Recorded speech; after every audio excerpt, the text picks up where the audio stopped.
I was thinking, if you look in Rashi, when he came to Chava, he saw that Chava and Adam, they were cohabiting. The Gemara says in Megillah, speaks about the four most beautiful women ever lived. And Chava is not mentioned among the four most beautiful women. So Tosas asks, why not? So Tosas explains that Chava was Yitzir Kapu Shel HaKadosh Baruch Hu. She was God's handiwork. So to compare any woman who's of human birth to God's handiwork, it would be considered comparing an ape to a human being, a monkey to a human being. That was Chava's beauty. It's unfathomable what her beauty was, Chava. So therefore, it's not within the realm of counting her as one of the most beautiful women. That's Tosas' answer. So the Nochash had seen Adam and Chava, they were having relations. They were cohabiting. He desired Chava, he desired her. So therefore, as a result of that, he was attracted to her, and this is the reason why he seduced her, with Eitz Hadas and everything else. That's what caught his eye. I just mentioned, that was it. We had mentioned in the past that Chaim HaKadosh explains that if a woman chas v'shalom is a suspected adulteress and she committed adultery and she claims her innocence and the husband's agreeable, he takes her to the Beis HaMikdash, and we speak about the reader of the Sota, Megillah Sota, and it's a whole ritual. And what does he do? What does the Kohen do? He writes the Megillah Sota, and he takes water from the kior, and he obliterates the writing of the Megillah Sota into the water. And it says he takes some of the dust of the ground, mixes it with the water, and gives it to drink. This is when she claims innocence. It says if she's innocent, initially if she couldn't conceive, she conceives. If she would have had children who were ugly, they're beautiful. And if she had difficult delivery, it was an easy delivery. But if chas v'sholom, if she did commit adultery, v'tzava bitna, she begins swelling, and all her arteries and her eyes, everything, she just bursts, and she becomes dismembered. It's the most horrific scene that you could imagine. Happens to her.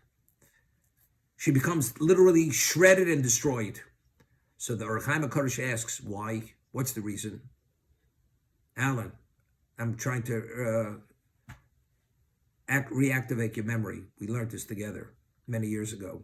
So Chaim HaKadosh explains that when Hashem separated the upper waters from the low waters, so the low waters said, it's not fair. The upper waters are associated with Hashem, and I'm detached from you. So Hashem says, I have a consolation for you. The low waters are called Mayim Bochim, the crying waters. I will have a Mishkan, a Beis HaMikdash, and there's going to be a kior, laver. The water of the laver, will have greater value than the water of the Elyonim. And that's number one. Secondly, every carbon that's brought has to have salt on it. So that's an element of the ocean water, of the low waters, salt. Therefore, you'll be associated with the carbon, and the water will be in the laver to what? To ritualize the Kohen's avoda. If the Kohen doesn't ritualize his hand and feet, he's not qualified to do the service.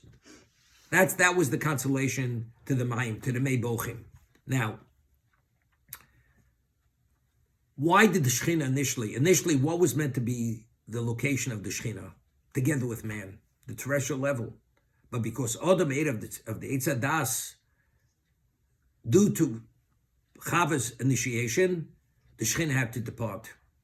And it says, when the Nochash had seduced Chava to eat of the Eitz Hadas, it says, Ba'alev.